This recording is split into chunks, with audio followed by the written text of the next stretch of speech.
this sense of identity or who you are, what your voice says, it feels like it just disappears. I don't know if you find that particularly in the parenting role comes into play. There's this little book on consent our library gave to us, and it's like, no, it doesn't always sound like no. It can be maybe, I'm not sure, I don't think so, like all these things mean no. And then for those of us that have lost ourselves, we might not even know what yes feels like, because yes can be as scary as no. So it's really looking in yourself, setting some intentional time to think, because we don't get that anymore. Every time you start speaking differently, being more assertive, being more even self-compassionate, even if you go from being kind of negative to more positive, people are like, what's going on? Once you're like, nope, or even just having alone time, or even being like, I need time to rest right now. I know I don't want to play right now. It's not a good time. These things feel really hard for moms to do. So much guilt that comes up, the mom guilt.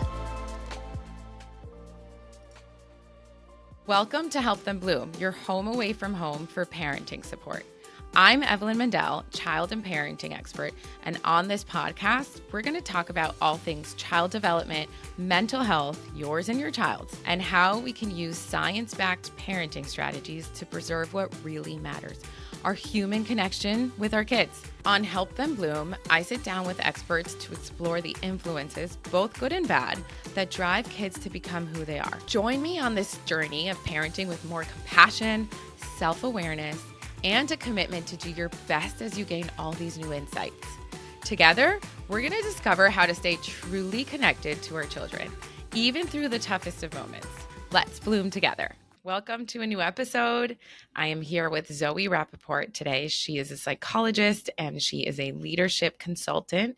She specializes in empowering women to excel in their careers and their personal lives. I'm so excited to dive in with her. Zoe, thank you for being here. Thank you so much for having me. I'm really excited to help women and be on your podcast. Thank you. I'm so interested in your audience, the people you work with. How did that happen? How did you fall into the niche of working with these women? The specific population has grown over time, but I've always focused on helping women, even from a young age. I knew I wanted to kind of break gender roles and help people, find their voice. But in my training, all my research was on women's personality styles. It used to be called masculine versus feminine traits, but now it's also more agentic versus communal. So that was part of my dissertation, was looking at that. Relationship satisfaction, always for women. And how do women thrive? What combination, what variables make an impact? How do they enjoy their lives the most? What were some of the interesting findings you had there? Part of my research was on different types of assertiveness. I found that actually being a general assertive didn't always correlate to sexual assertiveness. So some women would speak up in intimate situations and not other situations, and vice versa. And it's led me now to see that women can be really assertive and confident in certain situations and not others. It's not always across the board. So if you're looking to be more assertive in one area, you probably have that strength to build on from another area. Well, that's so interesting. So it's like we're more assertive sometimes in like what feels more of like our comfort zone than in other areas. Okay, so we pull from there and learn how to kind of adapt it. Exactly. Okay, so the women that come to you, like what are they seeking? Like what are they hoping to gain? They're really hoping to gain a sense of empowerment over their own lives, like a better sense of agency within themselves. Not just control, but a sense of understanding, what do I actually want? I'm tired of just kind of going through what seemed like the path set for me, right? What's society expect from me? What do my parents expect from me? What does my job expect from me? And a lot of them have lost themselves or forgotten how to ask themselves what they want and what actually works for them. I work a lot with parents, and I really want to kind of focus on women, on mothers. That seems to be very true in motherhood. This sense of identity or who you are or what your voice says, it feels like it disappears. I don't know if you find that particularly in like once the parenting role comes into play. Absolutely. And I think, you can set yourself up as, with the supports and think what you're going to want as a parent. It just changes. Aside from, just the societal expectations and the different experience that you kind of can't predict until it happens. the hormones are bananas. I mean, I don't know if, I'm sure you experienced this, but Yes. I was always going to do like a combination feed with my baby because I didn't want to be the sole person responsible. But because he was early, actually breastfeeding never worked. And I was really upset. And it was never something I thought I wanted. So it was still this process of like learning, what do I want as a mom? I knew what I wanted as an individual. That's who I've been most of my life. So actually one of my favorite exercises to do with clients is, there's this trend of like describe yourself in 3 words. But I like to do it in like 30 or 50 because you have just so many parts of you that get pushed away and that can help you reconnect with certain traits. And you can also see that you can have what seems like 2 competing personality styles or traits or identities that actually coexist. Huh. And I What's think an example of that? I'm shy and social. I'm confident and scared. I'm bold and, demure, to be, the word of the week Of the or whatever. TikTok. Right? I'm fancy and casual. I'm strong and vulnerable. These are That feels all, like more realistic, honestly, yeah, like a more human so approach. human. So human. Because people Yeah. really try to press down some Mm. of those more vulnerable emotions. But Yeah. it's valuable. Yeah. Wow, that's so interesting. So, what do you think helps us kind of like find our voice in the midst of like so many layers of like noise and people and the roles we play? I wonder if some of us even know who we were before. Like, I'm like, okay, let's find yourself again now that you're a mom. But do we even know who we were? Like, really, are we in tune with that? Or are we like just kind of following script, like you were saying, of just, Right. I think that's a really important introspective process. I think setting some more intentional boundaries can help you discover yourself when you ask yourself, what do I want? And learning what something I'm working on now. I do this every year, like an empowerment challenge, like twice a year, but what does no feel like inside of you? Sometimes we don't really know, but in doing all this kids research, because I'm not a parenting expert, so I'm reading all the stuff that everyone else is reading. There's this little book on consent our library gave to us, and it's like, no doesn't always sound like no. It can be maybe, I'm not sure, I don't think so. Like all these things mean no. And then for those of us that have lost ourselves, we might not even know what yes feels like because yes can be as scary as no. mm-hmm, So it's mm-hmm. really looking in yourself, setting some intentional time to think because we don't get that anymore. Yeah. Just What do some you think gets intentional in the time. way of that? Is it just Ugh. like everything? It's everything. I don't know about you, but by the time my kid's in bed, I want to be horizontal Yeah. and brain dead. Yeah.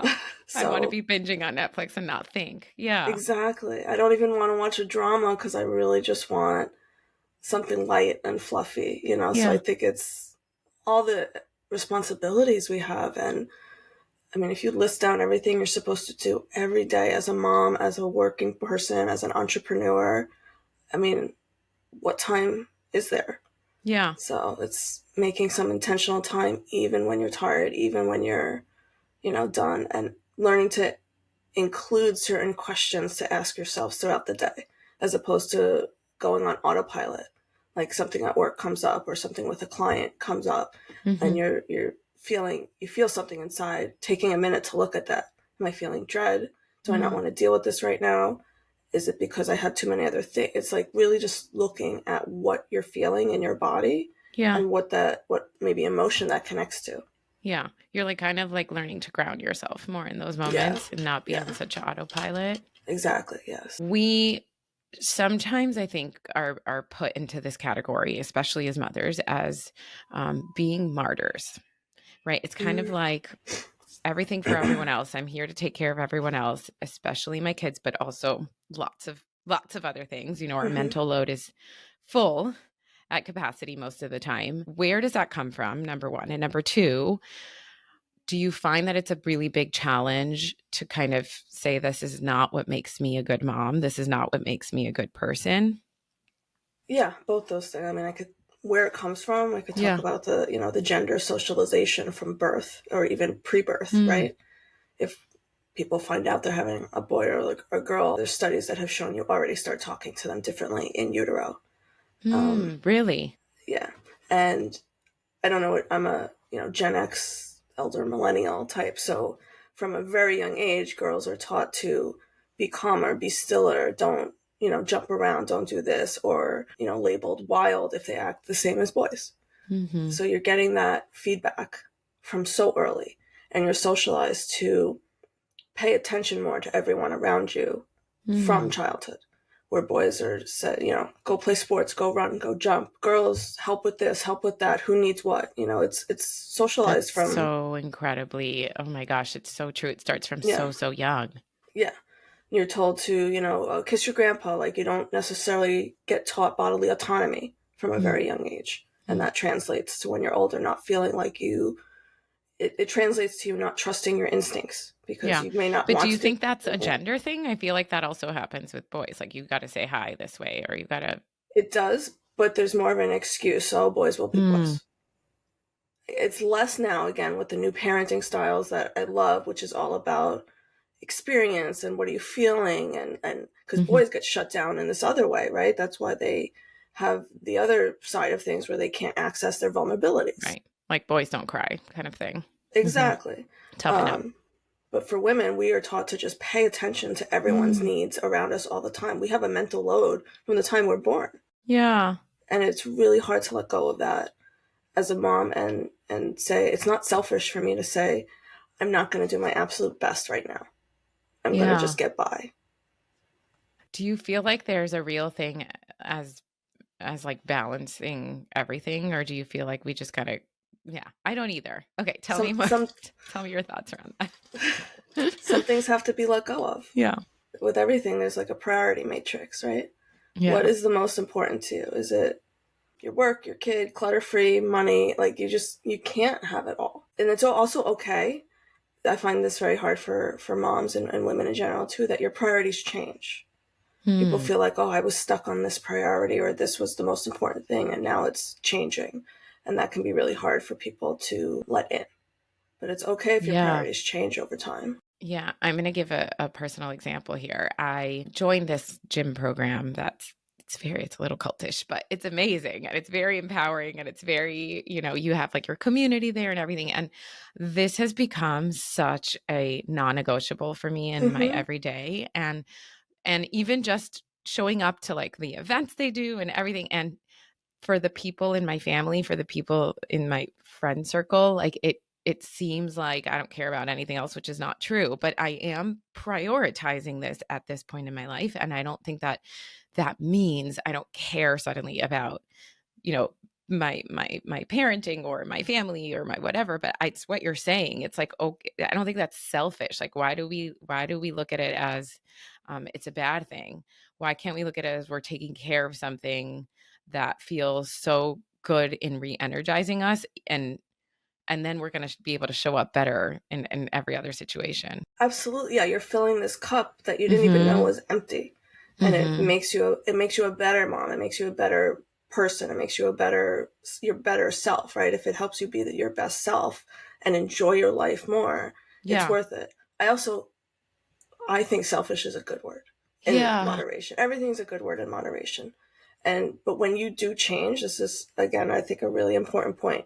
When you do change your approach to life and existence and prioritizing yourself, people will push back. Mhm. And that's okay. It's normal. They They're just have not to used get to that used to version it. of you. They just have to get used to it. But every time you start speaking differently, being more assertive, being more even self-compassionate, even, if you go from being kind of negative to more positive, people are like, what's going on? So Mm. anytime you make a change for yourself, people people naturally want things to stay status quo. So there's pushback, Yeah. but people will adjust. You just need Yeah. to stay the course. Yeah.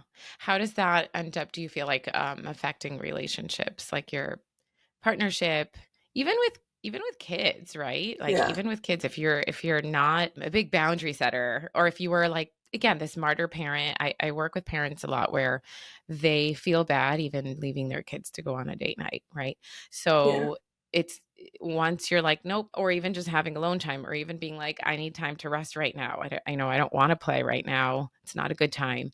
These things feel really hard for they moms to do. do. They There's like do. so much guilt that comes up, the mom guilt. I think if we can put aside, the guilt we feel of needing to always be there for our kids and look at it as a modeling of balance and boundaries, and also really trusting that your kids will be okay and survive, and that you've been there 5 hours in a row and you Yeah. need a break. Yeah. No, I mean, with my kid, he's so energetic. After 2 hours, I need a little minute. Yeah. Even if I'm just lying down next to him, I need to stop moving. But if you can look at it as modeling and setting limits and respecting your limits and trusting yourself and saying, I feel tired, you know, I'm going to rest for a minute. You can keep playing, but it helps them see, I'm going to take care of myself. Mm-hmm. Or I think in the beginning, I religiously, work out with a virtual trainer twice a week, middle of the day. When my son's home, sometimes he doesn't want to let me do it. I push through it, even if it's a terrible workout. And just last time, he actually did a lot of it with me. Oh. We did cat cow together. We did our stretches together. He pulls out like the bands with me now. So he's taken it, and I stayed the course, right? I said, I'm not stopping. In the culture of today's parenting, I've seen this a lot and I've read about it a lot, where we kind of feel like the kids need to be the center of our whole universe. This is what I end up kind of talking to parents about. It's not good for two people. It's not good for us. It's not good for them either. Like, it's important for them to realize we have many parts to us and many things that fill us. And also that just ends up being a huge weight on a child to actually feel like they're responsible. They're like their whole parent's universe. That is a really big responsibility to carry. What are your thoughts on that?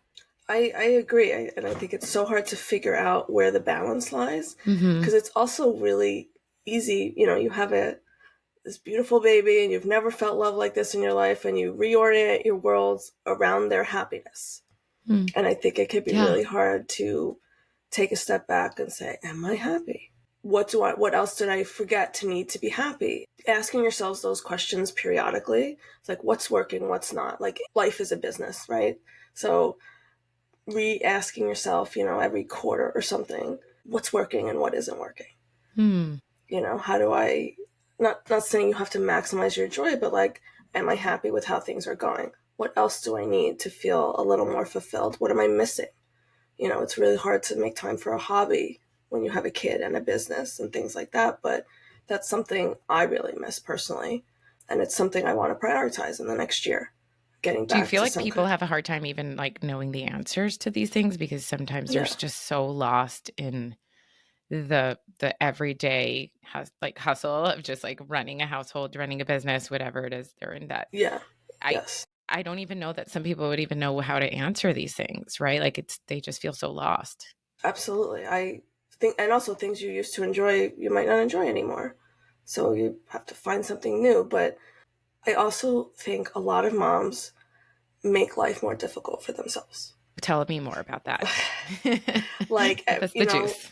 And just women in general, like, everything has to be from scratch, as opposed to like, frozen veggies or like pre-prepped meals that go straight in the oven, things like that. Like, there's so much pressure to like do what some other mom is doing who may actually love cooking and baking and you don't. So I put this idea in my head before I had my first child, my 9-year-old, and I was like, I am going to like make her baby food from scratch, every single thing.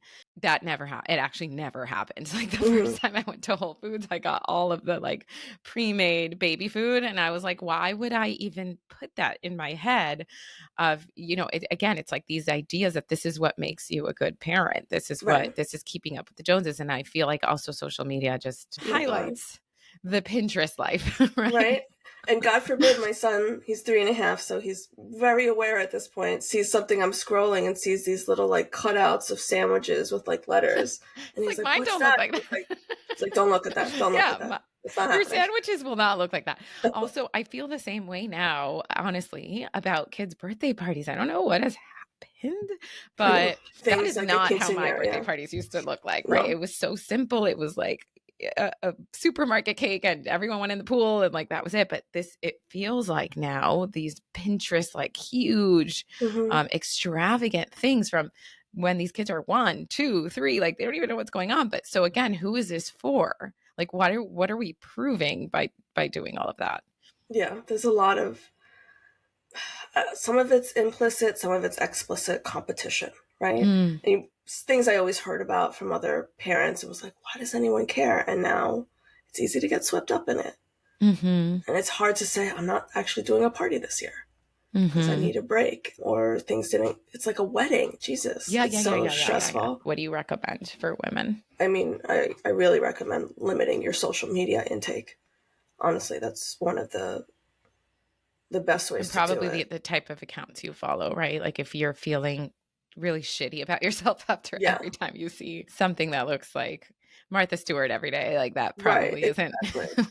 And also, like, remembering the perspective, like, yes, this is their, if they're doing this, this is their job. Mm-hmm. You know, this is their one job, is to make things look pretty and Yeah. nice. And Yeah. also, it's also one corner of the house. Yeah. Like, you see a little thing here, right? You do not It's see a that all highlight. around here, my Mm-hmm. son's stuff that I didn't have time to Yeah. clean up. And I probably tripped on this morning, right? Yeah, yeah. It just feels like we've as a culture, and I worry about our kids in this, honestly, growing Yeah. up, but we are just so um, in this culture where we have so much validation that is coming from external sources, and we're losing the ability to be like, I feel good about who I am, or I like the way I am. How do you think we can move closer to that and away from all of this like external sense of self-worth? Cutting out the noise. Hmm. And again, intentional limits, intentional boundaries. You can keep like a chart. You know, I make like these tables for clients in like a Google Doc or Mm-hmm. whatever, where you can say, how do I feel when I did this? How do I feel when I did that? So keeping that in mind, like, how am I feeling when I'm looking at this account? Do I feel inspired or bad about Mm-hmm. myself? How do I feel doing this? Like, just ask yourself, what's your feeling? And if you don't know what your feeling is, there's this little great tool a lot of therapists use, like a feelings wheel.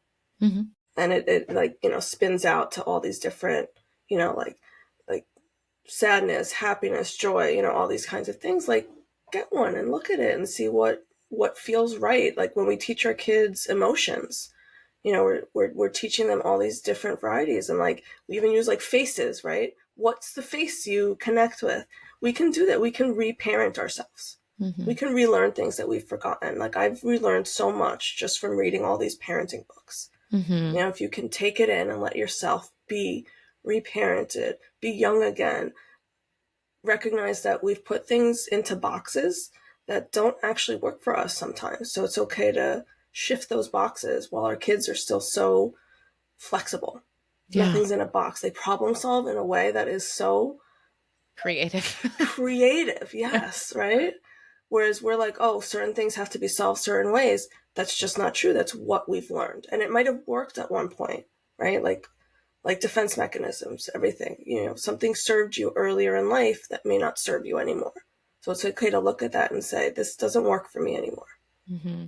Do you feel like our kids are a big part of what ends up showing us all these things through like triggering us or through bringing up things in us that we're like, ugh? I mean, I don't know for everyone, but for me, it's been pretty amazing. I mean, I also get it all the time from my therapy and coaching. I feel like every time I help someone problem solve creatively, it gives me back a little more of my creativity.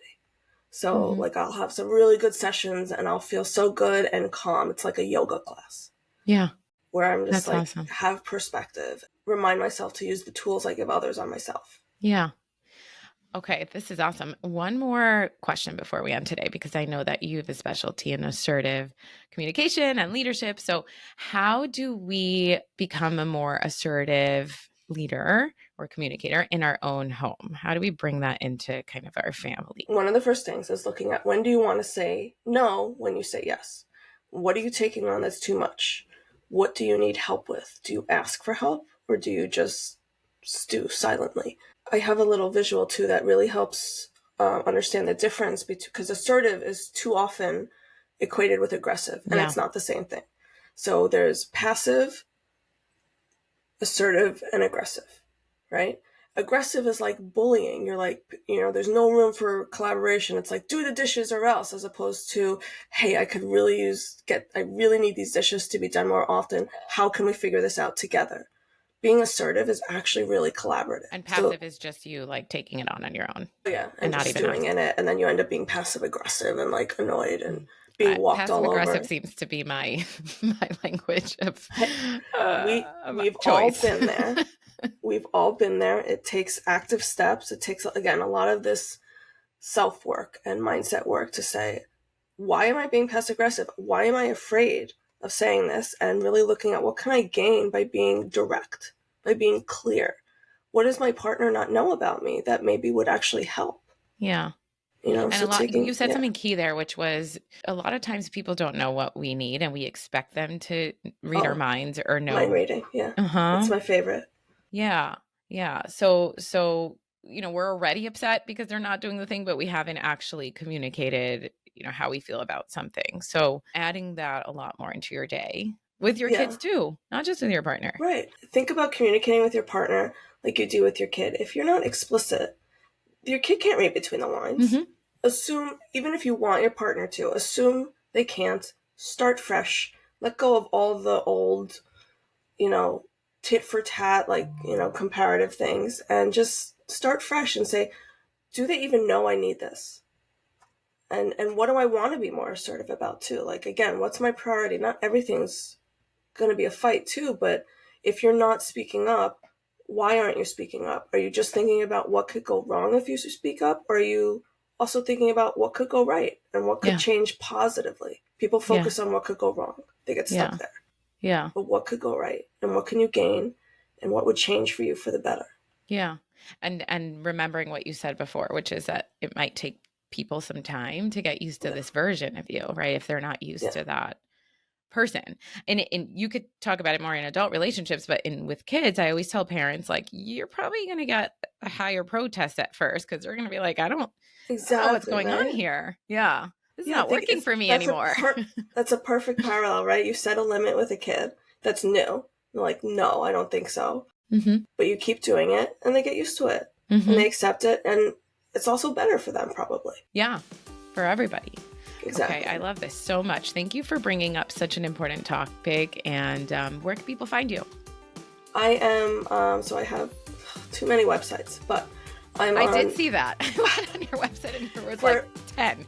For when you're a therapist and then you do coaching, it has to be separate legally. So I have a consulting website and my therapy website. But I'm on Facebook a lot, Zoe Rapoport, and LinkedIn are my main areas. I'm not real into Instagram, and I do not have a TikTok. Yeah, and I did see that you also offer workshops, which is pretty cool, right? Yes. I've done. I try to do workshops like twice a year, but my newest thing, my new model is actually more of like an ongoing group program because I think women benefit so much from the community, from the support, from knowing they're not alone, and hearing what's working for other people, and seeing people succeed helps you succeed. Yeah, group work is the best. I've seen that firsthand too. Yeah, exactly right. Yeah. Thank you, Zoe, so much for being here. This was so insightful. Thank you so much. It was a pleasure. Subscribe to Help Them Bloom with Evelyn Mandel wherever you listen to podcasts.